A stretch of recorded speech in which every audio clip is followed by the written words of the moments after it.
All right, so we're sitting around with the crew today, and we're going to do a podcast, a new style on recapping the hunting season this year. So it's early December, hunting season in Montana just wrapped up. The only season that is left is muzzleloader, but that's new in Montana, so no one has a muzzleloader. No, not one that I can use for this season, but Traditional. Yeah. So we all had different experiences this year, different styles of hunts. And so we are going to recap those and chat about what we learned and what went wrong. We're going to hear a lot of what went wrong with Aidan's story today. Thanks. So Jimmy, we should start with Rich's old story about that antelope hunt. Oh gosh, that old one? Where the guy grabbed that thing out of the field. Yeah. So what happened? So it's like he took his daughter hunting, I believe, antelope hunting, and they were stocking up on an antelope. And all of a sudden he notices a truck drive out to this field out in the middle of nowhere. Comes to a complete stop, like they knew where they were going, jumps out of his truck and grabs a suitcase, a briefcase of some sort, throw it in the back of the truck, hops in his truck. Out in the sagebrush. Yeah. Oh. Yeah, that was years ago, but I love talking about that story because we've always wondered, gosh, what was in that? What was in there? What was in that suitcase? Yeah. Sketchy. I'd love to know. Isn't it where the nuclear codes are kept? They're just under a sagebrush, just in the middle of nowhere. You just gotta know the bush. Dropped from a plane, the GPS device in it? Who knows? Full of money? Just full of money. It had to be money or drugs, Yeah. I think. $1 million just sitting out there. And that guy never saw him. No. Really? They just laid there. Yeah. $1 million antelope. Yeah. Crazy. That'd be a pretty cool reward, though, if you're like stalking in and you see $1 million on the ground, shooting antelope, and then like just walking Yeah, I out. love that story though. That'd be a sight to see. So Aidan is head of Mountain Tough customer support. So if you're seeing comments and support are in the lab, that's from Aidan. Aidan, let's start with your season. How'd your season go? It was good. Tried to get it done in the backcountry. Didn't work out. We just kind of couldn't make it work. So as it got colder and the elk start getting pushed down, I went to capitalize on it and hunt them in the more lowland. And you know, it was still pretty rough because the lower you go, the more people there are. So I was with my buddy Evan, and we were sitting up on a big bluff, kind of glassing across this like breaklands kind of deal. And as we look out, I see I use 8x42 binoculars, so everything's like this big, no matter how close it is. And so I see a bunch of new bushes, and they're walking along. Those are elk, and it's kind of rare that I see elk that are on. I'm great at finding private land elk. I can find those anywhere, but public land elk that's not my specialty.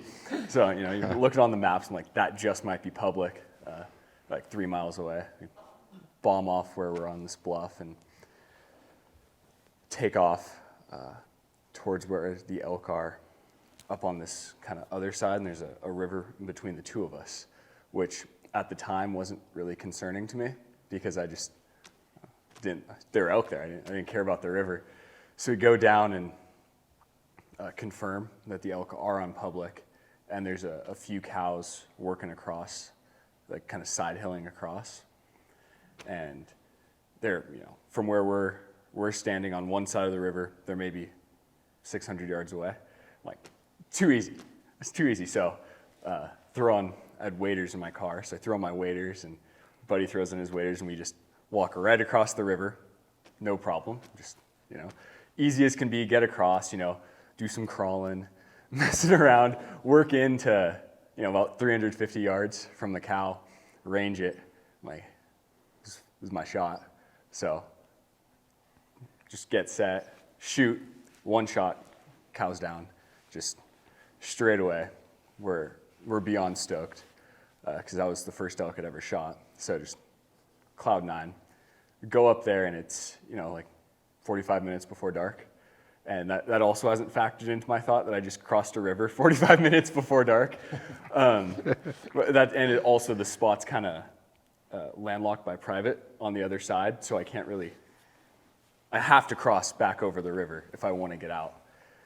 And so we're cutting the elk up, and it becomes dark. We each load up 2 quarters, and like we have our guns are 2 quarters apiece, and we hike back down. Or hike, I mean we slid, because waders with the pack, so you couldn't really get much traction. So we just kind of slid back down to the side of the river and go to cross back over. Just, the truck's maybe 100 yards away. Like you could throw a baseball and break the window. So I step into the river, and we were really smart, and we each had 1 trekking pole. And so I step into the river. The first thing I do is almost go straight back over, and just with my pack on, buckled at every little point. It's dark now? It's completely dark. And you got no meat yet? We have the meat. We have each of 2 quarters on our back. Got it. Because why would you cross in like 4 trips across the river when you could just do it in 1 trip apiece? And your backpack can hold. Yeah, everything. And So it was half. It was pretty janky. Like there was some serious ratchet strapping going on, just like whatever we could, because we just wanted. It was getting pretty cold pretty fast. So we just wanted out. And when I stepped in the river with the 2 quarters on, that also didn't factor in that my center of gravity was way off. Step in, almost fall. Luckily, an ice shelf caught me. And so I was kind of turtled there for a minute. And then my buddy, Evan, he comes over and unclips it was a good thing I didn't fall in the river, because I could get my hip clip off, but the breast clip was now caught on my bino harness, so I couldn't get it off. So he had to unclip me. Now I'm out. So then he tries getting in, because that's going to work. He gets in, same thing happens. It's like, all right, we have to find a new way out of this. We try, 1 quarter, this, that, nothing.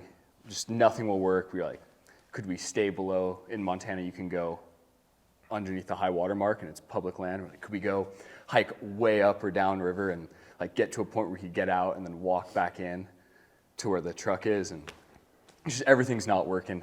So we just dump our meat and walk back across the river, get in the car and drive back home.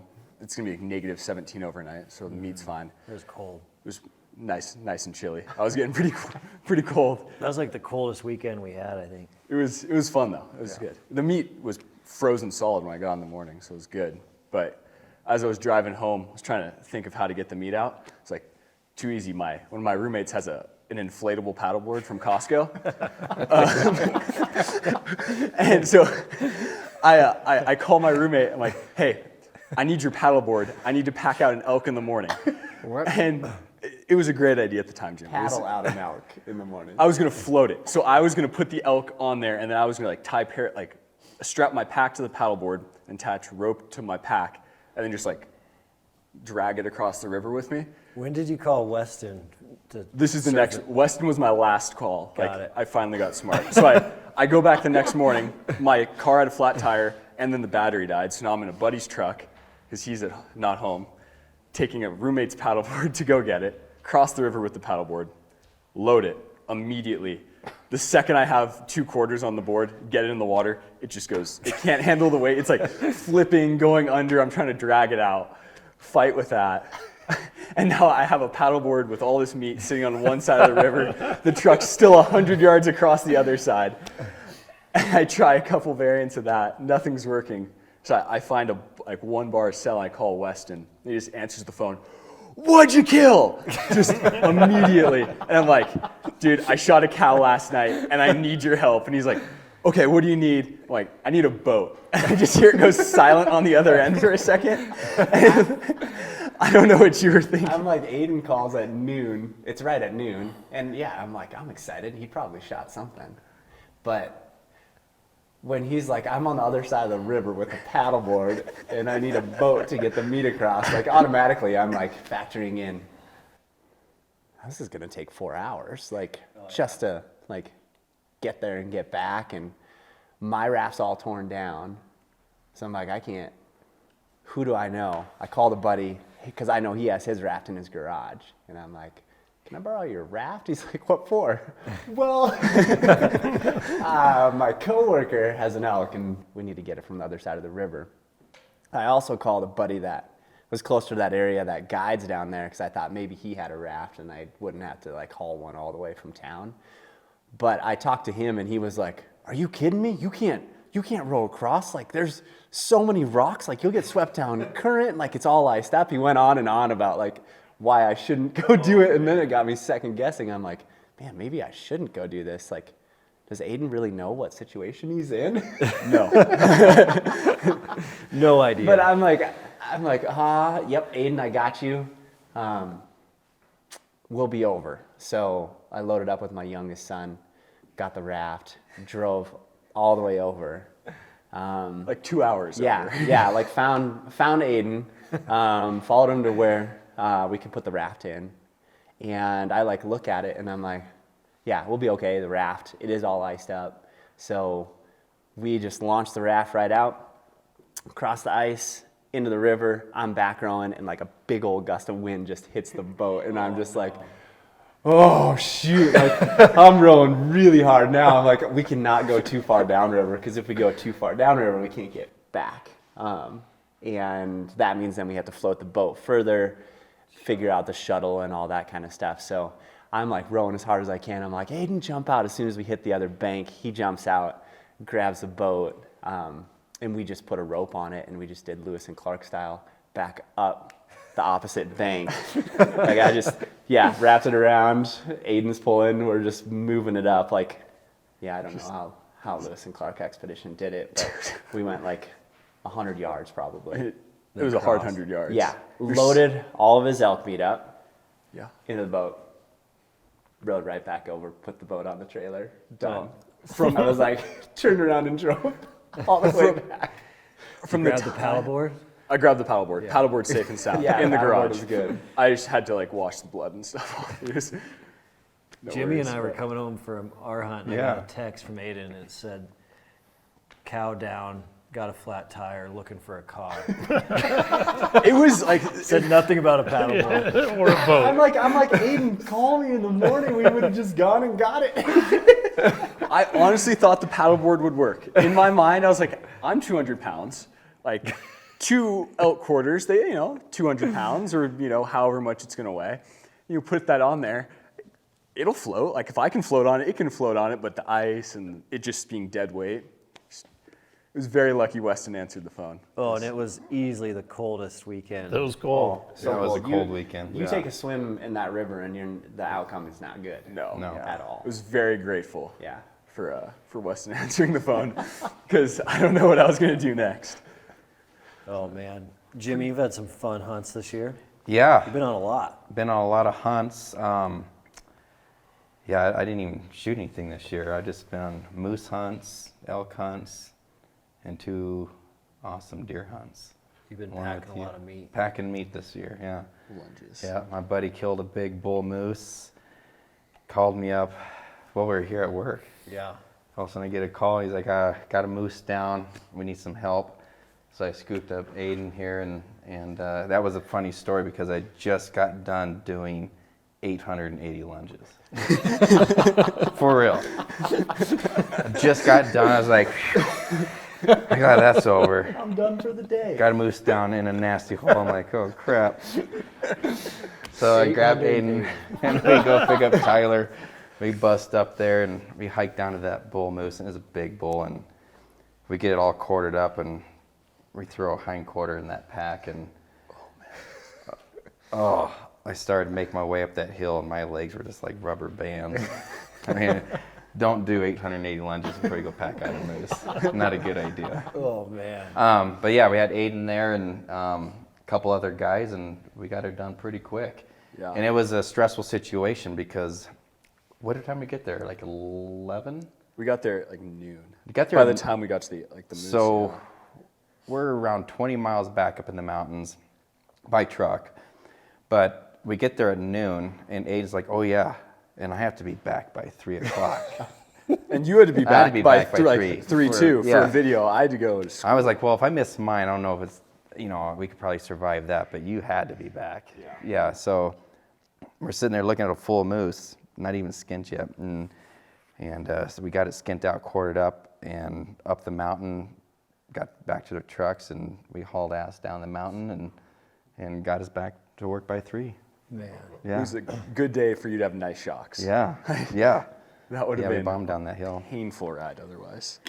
And then I got to help a good friend of mine get a elk out, a really nice big bull elk. And then after that, Dustin and I went on an amazing trip together That was for a awesome. big mule deer. Yeah. Yeah. And we had, I'll let you tell that story because that was amazing. We had 2 giant bucks in our vision at the same time. Yeah. Yeah. That Which was pretty awesome. insane. Right. Like a trophy whitetail and mule deer in the same view of scope almost. Yeah. Yeah. Yeah. And it was amazing because we wouldn't have gotten the mule deer without the spotting the whitetail first. Yeah. That's what got us there. Yeah. It's pretty amazing. Pretty amazing. And didn't you have grand visions of getting them both? Yeah. Oh yeah. Yeah. So that story was cool. We've always wanted to go for the last 2 years, check out the spot, and you kind of need the cold weather to make it work. And things have been so busy at work. We kind of blocked it off, and then I was like, I don't know, maybe I should just stay and work. And Jimmy was basically like, get in the truck, we're leaving right now for 4 days. And so we got in the truck and went, and we actually bumped the deer I shot right when we got there. Yeah. Like First right day. when we got there, went and checked out this big chunk of state land, and that buck was rutting with 10 does, and we bumped him right away. And we're like, oh my gosh, like that was kind of like the quality of mule deer we've been looking for like six or 7 years, and I couldn't believe we bumped him in the first 5 minutes of that trip. And then with a big deer like that, you're like, oh, that thing is gone forever. Yeah. And then we ran into that same nasty weather because it was the same weekend Aidan was out. Mm-hmm. So it was like negative 10, 20, blowing 40 miles an hour. To the point where it's like it almost feels dangerous. Yeah. To have your skin out there. frostbite. It like literally hurt to walk into that wind. Burn in your Yeah. face. Yeah. It was so bad on the way up there, we had to pull over and sleep in the truck for like 4 hours because you couldn't see the highway at all. Like you could not see the highway. At all. That's nasty. I have people like, yeah, you can't, usually you can see, 20 feet, but you couldn't see anything. No. So we were just creeping along the road, and finally we see a little turnoff to our right, and we pulled into there and took a 3-hour nap with the truck running the whole time. Yeah. But we went back, What a and we story. went back 3 days after the day we bumped that deer. We went back and hiked way back in there, and we get all the way back in there, and this giant whitetail comes out, rutting a couple does. And we're like, holy crap, like a big Canadian-looking whitetail. Yeah, it Like, was huge. huge, massive buck. So we laid down coming up with a game plan for that one, and they were in the wide open. So there was really nothing you could do but wait. So we were waiting, and Jimmy looks over to our right a little bit, and he's like, holy crap, there's that big mule deer. So then the big whitetail's on the left and the big mule deer are on the right, both about 1,400 yards away. And so we had to lay there for about 2 hours. But at first we're trying to come up with some sort of strategy on like how one of us could shoot the whitetail and one of us could shoot It'd have the been same amazing time. Yeah. if we could have accomplished that. Oh my gosh, that'd been insane. But the whitetail ended up feeding off in the wide open, and so there was no play on him. But then the mule deer was just laying in the sun with a doe just staring right in our direction. So we had to lay there for an hour and a half. And I remember like my chest was just frozen. I remember looking over at Dustin. I'm looking through my binocs, and I look over at Dustin. He's like,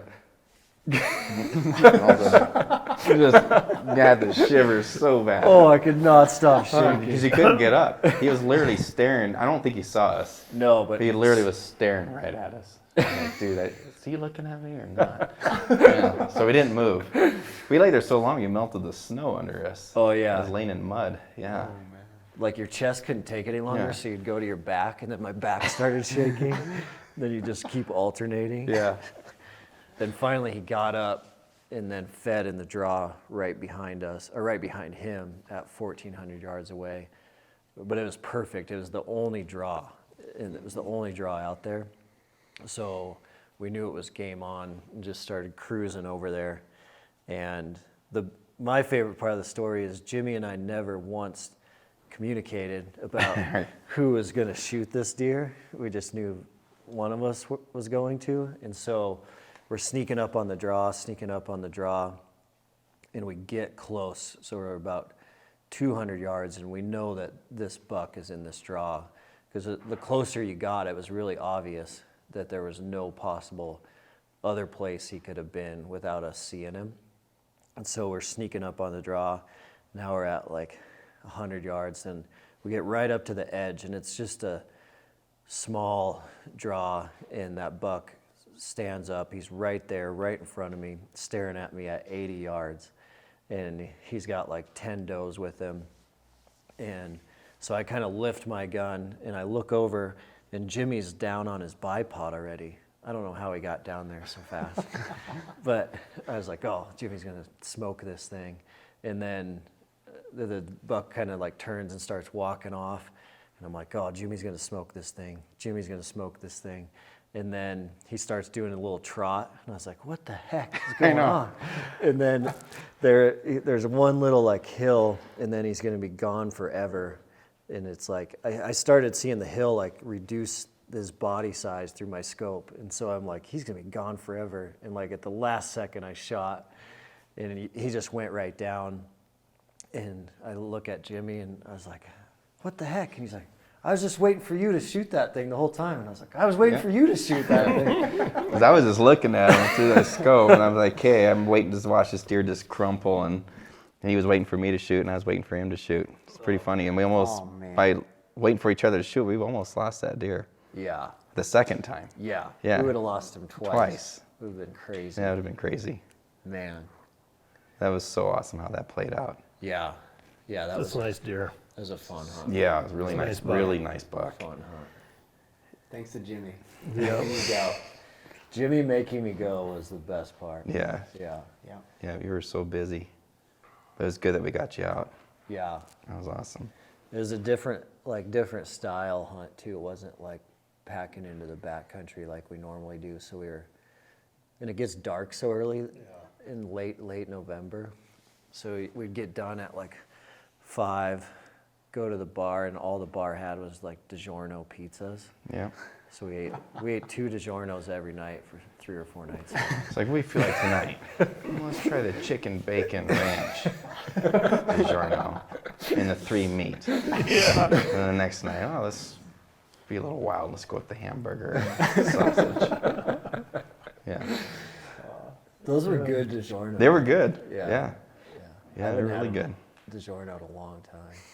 That was a fun hunting trip though. It was so good. Especially how the way it played out, seeing that buck on the very first day and then getting him on the last day. Yeah.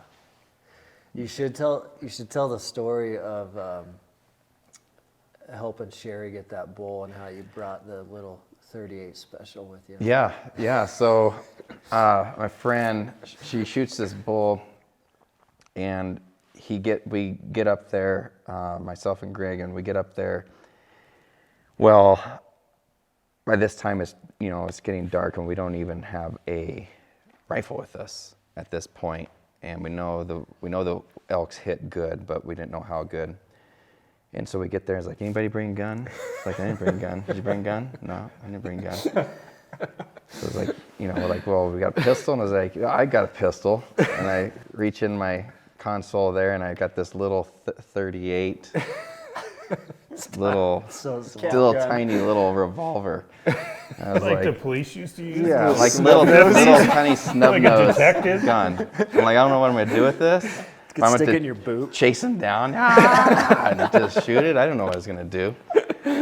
So we get up there where she hit it, and we followed his tracks, and we're following some blood and whatnot. And this whole time in the back of my head, I'm just thinking, man, we're gonna walk around the corner, and it's gonna be there alive, and I have to chase it down and shoot at this little tiny pop gun. Didn't that happen in a Jim Carrey movie where he's a highway patrolman and he has to like shoot a cow 18? Yeah. Yeah. Yeah. That's what I Yeah. imagined was gonna happen. Yeah, that's probably what would happen. It's like me, myself. No, which one is that? I don't know. Yeah. Yeah, it was crazy. That bull ended up taking us on a 6-mile walk and ended up circling all the way back around to where she shot it. And then we decided to, because we just kept bumping out of its bed, so we knew there was no point in pushing anymore. So we went home, got up early the next morning, hiked up to where we left off that night, and we waited till light, and we looked down through the trees, and 100 yards away, there it was, piled up dead. Yeah. An exact 6-mile loop. Yep, brought it. He went on a 6-mile loop and came right back to where literally where we started, in our tracks. That's amazing. Yeah. It was awesome. It was a really nice bull. It was awesome.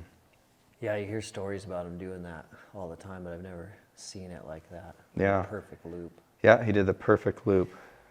It was her first bull too, wasn't it? Or I think so. I'm Yeah. not positive, but Yeah. I think so, yeah. Yeah, it was a dandy. Yeah, it was a really big bull. How many lunges did you do before packing it out? It's like cool 800. Yeah. 842 instead of 843. Yeah, I did a lot of lunges that day too. It's kind of the thing during hunting season. So what month did you do your lunge challenge in? November or October? October, so I did 880 lunges every day for a month. And that's a quarter mile? Half a mile. Half a mile. Yeah. So a half mile walking body weight lunges every morning on your way into work Yeah, at the track. at the track. Crazy. Waiting for a call from someone to To help help pack me out. back out. Right. Yeah. Looking back, I wish I would have started in September Yeah. because it did smoke me and it made it a lot harder. But I didn't want to quit the challenge. I couldn't quit the challenge, so I just ended up finishing the challenge off and going hunting with extremely tired legs. But it paid off a lot because after I've stopped the challenge, you know, the strength gains have been amazing. So Yeah, you felt amazing after that. Right? really good. Yeah, absolutely the best I've ever felt, and I'm actually stronger now than I've ever been in my life. So it's pretty cool. That's crazy. I'll be Deadlifts ready. through the roof. Deadlifts through the roof. Even my upper body strength's gone up. Jeez. So it's kind of crazy. And a lot of your knee pain's gone, isn't it? Completely gone. Yeah, I hyperextended this knee, I don't know, 10, 12 years ago in a badger hole, and I haven't been able to lock it out to full extension ever since then. When I got done with that month challenge of lunges, it was completely healed and gone. Yeah, all my knee pain's gone. Had a little knee pain during the lunges, you know, especially in the quadricep tendon. Got a little bit of hip pain, but I knew the amount of pain I could push myself through. And I just pushed it every single day, and things just started to adapt and end up healing. So, and then after a week off, came in and did a PR in my deadlift because I took a whole week off of legs after I got done with that challenge. So it's pretty cool. That's pretty awesome. Yeah. Chris, how did your season go? It was good. Was able to get an elk during archery season, late archery season. I didn't get out much just because we were busy. You're the one out of all of us. Yeah. The one. The one. Archery success. Yeah. Only one. Yeah, between work and then a couple kids both playing football, it was pretty hectic. And so late, I don't know, was it like the last week of the season or maybe the second? Yeah, second to last. Yeah, I went up there and we set up and try to catch these elk where they move. We either sit on some water or try to guess where they're going to be going in to feed at. And I was seeing elk. I had them. I think I sent you guys videos the night before of a little raghorn that came down and followed a cow and just out of range on a water hole, and I think it was really windy that night. And then the herd bull, I heard him bugling, and he moved his cows, and he went I thought he was coming for sure. And I could see him up on the ridge. He just went around the ridge, just kind of left me, and so I wasn't having a lot of luck. I was seeing elk, and then I was going to come back that night because I can't remember what we had the next day, and I thought, wow, gosh, I'm up here. I could go out in the morning, and you can hike in and come up the backside and get between their bedding area and wherever they've been feeding. And so texted Dustin, I said, care if I get back a little late? Because no, go for it. So, and I was tired. I really didn't want to get up, but I'm like, I'm here. So I would get up and I go in there and set up, and I can hear at least one elk bugling, and I can maybe hear, I can't tell if there's a second one or not.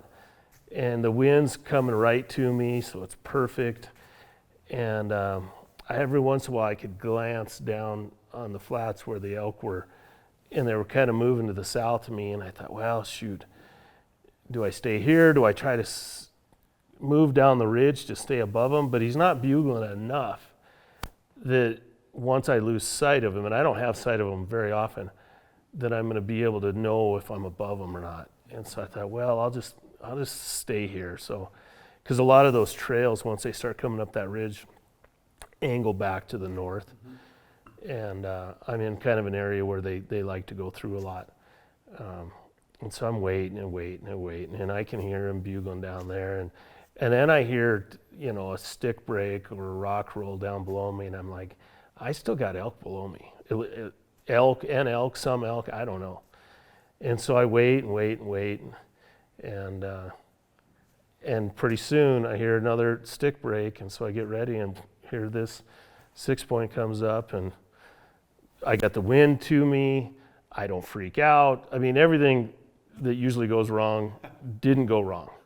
And he walked out at about 20 yards, right where I was hoping an elk would show up, and was able to get an arrow in him. And it was just as easy as it could be. I don't know why when it happens, it's the easiest thing in the world. And then, How far was the shot? like 20 yards. Dang. And like I said, you know how it is. Usually nothing ever goes right. Yeah. But when it does go right, I've had that happen a couple times where it's just like the wind's right, I don't make any noise, it's not looking in this direction, it was just like it was meant to be. And Stars align. so it'll be 6 years before that happens again. Yeah. So got an arrow in him, pretty good. He was quartered to me just a little bit more than I thought he was, not much. And it was kind of a downward shot, so he ran off, and I waited a little bit and go, and I'm not seeing a lot of blood. So this hillside's pretty open. It's timbered, but you can really kind of see down it. And I thought, well, I'll creep along the top. And I crept along the top, and pretty soon I see some cow elk, and I look, and that's where I didn't see the herd bull, but that was and so they're probably, 200-300 yards from where I shot that. And so I'm like, oh, shoot. And I thought, well, I'll just back up here and wait and let them walk by if they walk by me and get some video. And pretty soon I hear them blow out of there. And again, I got the wind. I'm not even where I could see them. I'm like, I did not spook those elk. And so I walk over there, and they're gone. And then I see an elk, and he's kind of hunched up. And I'm like, oh, there's my bull. And so I don't know if he spooked him, like if he had fallen down and got back up. And I don't know what went on. But so I'm sitting there watching him, and he lays down. And he's laying his head down, then he'd get his head up, and you could tell he was done for. But he was just, every time I think his head was down for good, he'd kind of pick it up again. And every once in a while, he'd act like he wanted to get up, but he couldn't. And he's like 80 yards, and I got like 20 yards, and I can get a good angle, and I can get another arrow in him. And he's laying there at a good, kind of quartered away from me, or almost broadside. And I debated it, and I sat there for like 40 minutes watching him. And I know the rule of, don't inject adrenaline into him. Mm-hmm. And I thought, oh man, he's just right there. I mean, I think he's done for. I don't think he can get up. So finally, okay, I'm gonna try this. So I take about 4 steps in the dry pine needles, and he stands up like he's never been, and just gone. And I'm like, I know better than doing that. Yeah. And so I backed out and left him for a couple hours. Came back, and then I went to searching for him, and he went, I don't know, like another 200 yards, and he was done. So it worked out good, but. You probably thought he was gone forever. Oh, I thought for sure I screwed that up, but I knew I had him pretty good. I'm sure it was I think I got 1 lung and then liver. I just missed the 2nd lung. Yeah. Yeah, Crazy. so that was good, and then got my son a nice mule deer buck. That was pretty fun hunt. It was that same weekend. It was really, really windy, and we drove into an area that we'd never been and spotted this buck right off the bat, a mule deer, and he kind of got nervous and he moved and across the road, and I thought, well, he's gonna go. It's so windy, he's gonna find the first drainage he can and get in it. So we went back around and we walked in there. It was a very long walk, and came in. The wind's just howling straight in our face, and we're getting close, and it's starting to sprinkle rain a little bit, and I could see this big wall of blue coming out of the west, and I didn't really think anything of it, but I'm like, yeah, we're at some point, it's going to storm. So we go over there, and sure enough, there that buck is by himself, bedded down, laying there, looking our direction, but we get over to where I can get him down on the bipod. And the wind is, I think that I said that wind was 30 mile an hour, and with gusts up to 56. Records, I think, that weekend. So we're down, it's like a 180-yard shot, 175 shot. So he's trying to get steady, and I could tell he's not getting steady, and I asked him, he goes, yeah, the crosshairs keep moving. So I move around the other side, and I kind of stack my hands underneath the stock of the gun, the bed of the gun, so he's got a base, and pretty soon, boom, he shoots, and I grab my binoculars and I look, and I just see that buck kind of roll over. And at that exact time, that wall of blue rain hits us, and it's like driving needles into your face. Like, we both had to turn and pull our hoods up. It was painful. Like, I've never been in wind and rain like that. Just tears your face up. And I kept trying to take a peek with my binoculars, and you could not look into the wind. Dang. And I'm like, well, Think he's down. I think he's down, and we can't, until this rain blows over, which it should blow. Whenever it blows that hard, it usually blows through pretty quick. Yep. Like, let's go back to the truck. We'll drive around to where now the wind's at our back, and we'll walk over that hill, and we did. But it so worked. It was pretty easy, but if he would have tried to shoot 5 seconds later, it wouldn't have happened. No chance. Crazy. Yeah, I'd never been pelted in the face by rain like that. It was literally painful. It was insane. And then driving home that day, we're on a 2-lane highway that is perpendicular to what the wind's blowing. Yeah. And I've either never noticed this before or what, but the telephone poles, the power lines, Yeah. you could see them all bending. Jeez. All the wooden, literally you could see a bend in every one. I'm like, that power line's coming down. I've never seen that, I don't think. It was the hardest wind I've ever been in. But we got her done. Was that a second buck? Yeah, that was the second buck. He's got 1 antelope and 2 bucks. That's awesome. So it was fun. He was pretty proud. Yeah. So, Yeah, so it was fun. Jimmy, what happened on Connor's hunt for that buck? Yeah, so Connor's hunt, my boy ended up killing a pretty big buck himself, and I was so happy for him because he is really busy. He's a senior in college, as you know, and he works full-time, senior in college, and this year he's just had no time to go hunting. So on his very first trip of the year, basically, we load him up and we take him up to a buddy's place to go look for a cow elk or something, and we get up there, and Jesse had seen this buck around before, and he's like, yeah, there's a pretty nice buck up in this area, but I hadn't seen him for a while, thought he was gone. So we get up there and we start hiking back into where we normally like to go and try to find an elk or something, and we look up on the skyline, we could see a buck over there, so I was like, well, let's go over here and check this spot out. Well, Connor had his old Henry's 45-70 on him. He's been wanting to shoot a deer with that forever. Iron sights, you know, and everything. And we sneak up on this hill, and kind of same thing what happened with your buck is we're walking with this little draw, and we didn't know that he was in this draw though. I thought he was a little further back, but anyways, he ended up being just right there. We had him at 80 yards. Connor drew down on him, but he started kind of running, you know, and so he didn't end up getting a chance to shoot it, but with the 45-70. So it gets out there, I think at like 260 or 270 yards, and he blows it down with his 300.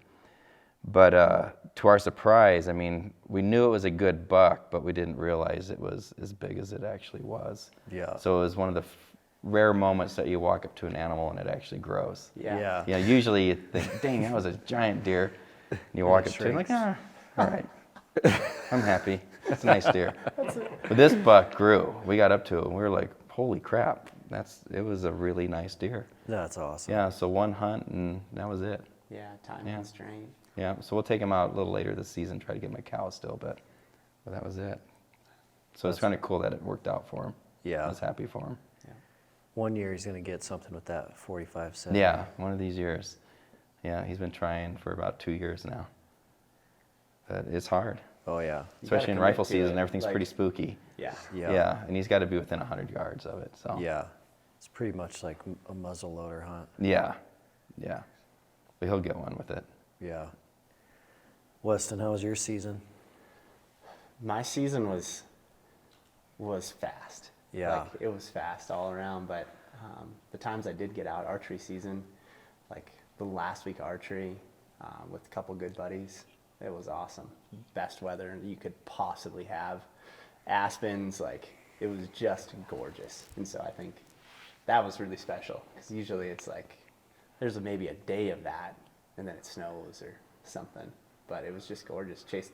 Chased a bunch of bulls and they're all at the top of the world, so it's hard to get a shot, especially late season, but felt like pretty like boosted after a trip like that. Just like not getting out, but then getting out and just having a nice, wonderful time in the mountains. Sleeping good every night. Didn't even need a stove. It was sweet. So, In archery? in archery, Yeah. yeah. Archery was, I mean, it just goes by so fast. The seasons go by So like, fast. It's like you blink, and it's just like here and gone. And so 'Cause those that- fleeting moments, like, man, That last week of that archery season, like you liked to hunt, you've been in there before and it's yeah. full on. Last year it snowed 2 feet. Like, I mean, you could have skied.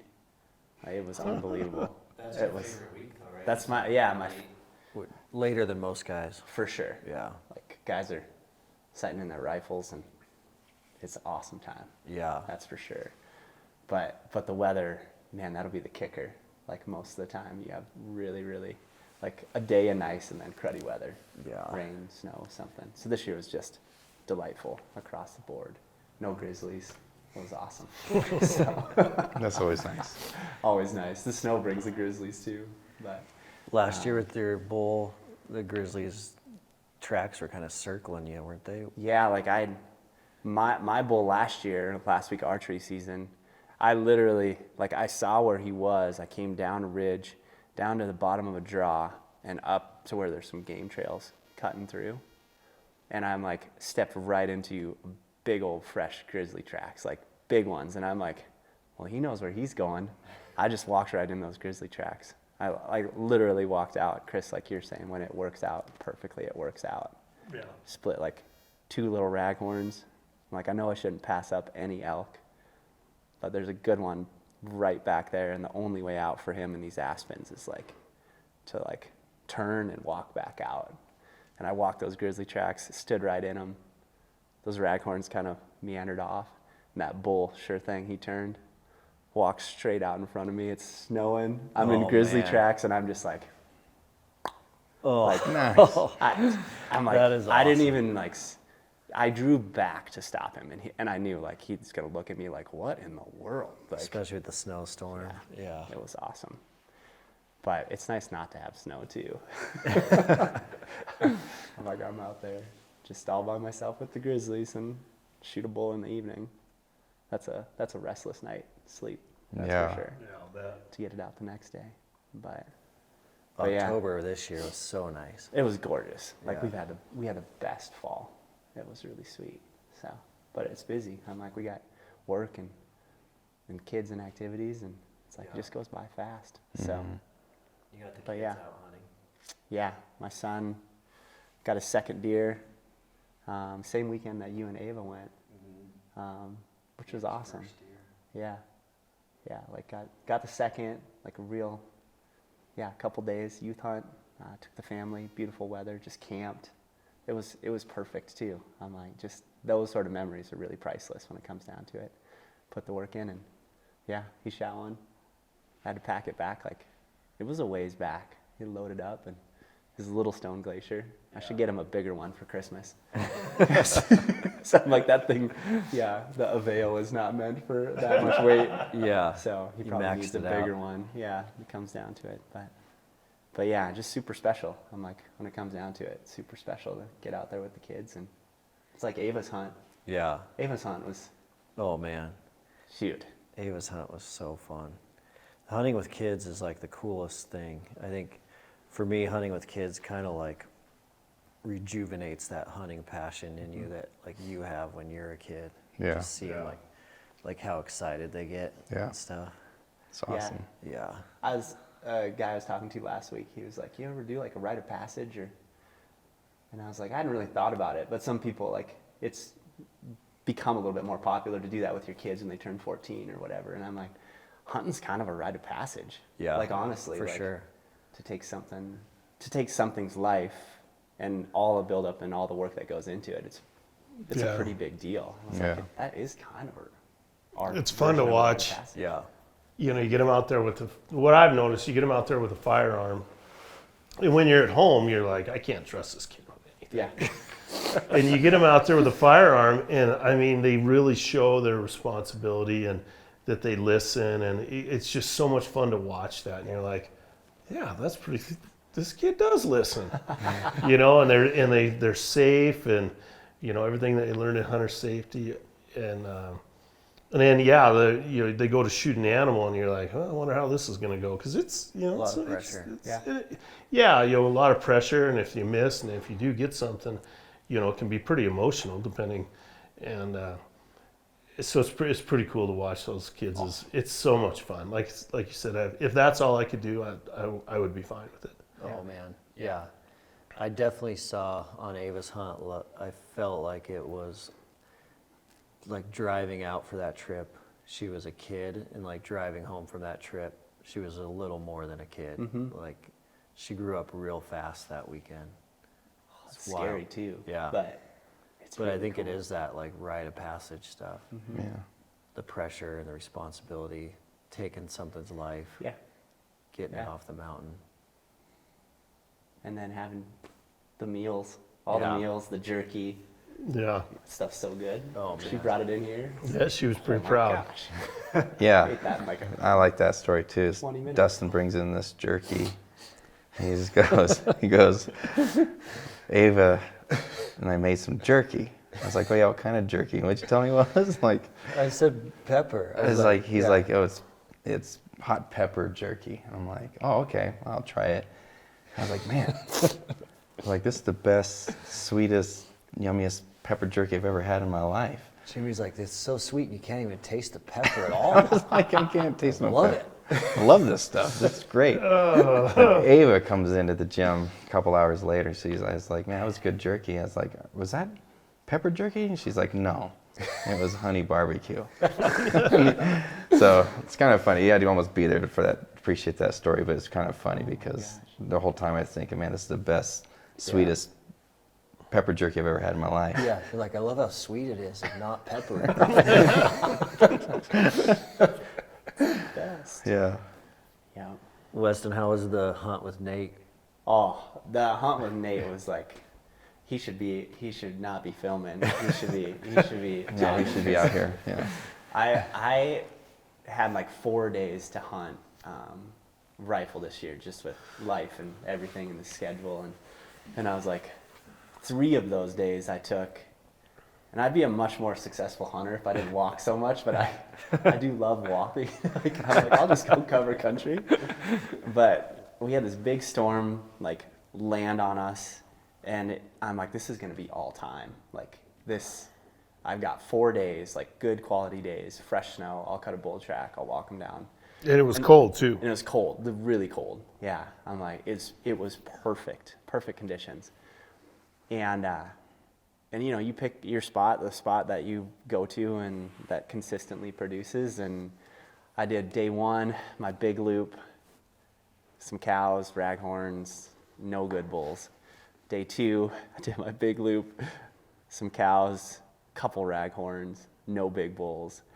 And I'm just like, man, it's kind of crunch time. But I've got 2 more days. I took that 3rd day, I did another loop, and I'm just like shaking my head, like, what in the world? Like, where in the world? And I'm not even running into people. I am running into some elk tracks, but like not nearly what it should be. It's like, and I told my son that before that 4th night, or that 4th day that I went with Nate, I was like, persistence, like you have to be persistent, like you have to go again. And so I left that 4th day with Nate, because I was solo those 3 days, and Nate had 1 day that he could go, and that was awesome, because I'm like, then I got a buddy to hunt with, and I warned him too. I'm like, I'm gonna do my loop, and hopefully he'll put up with my walking. And yeah, and we did the loop, like started in the morning, fresh snow, like we had like I think a wolf track, mountain lion track, like, and then a bunch of deer tracks. And I'm like, we'll find the bulls. It's gonna be like, there's gonna be 20 of them in front of us. It's gonna be a mecca. Like it'll be all time. And by the time we get up to where we're at, first light, start glassing, and it's like nothing. Ghost town. I'm just like, oh, we'll climb a little further. Nothing. Ghost town. Keep glassing. Sit down for a little while and just like, yeah, have some water. Keep glassing. I'm like, something will pop out. And the clock is like ticking now. I'm just like, why in the world? Nothing. And so we make the decision to like drop down. We follow some mule deer. I'm like, can be a good buck in this area too every once in a while. So I'm like, maybe we'll bump into one of those, and maybe there's some elk underneath us.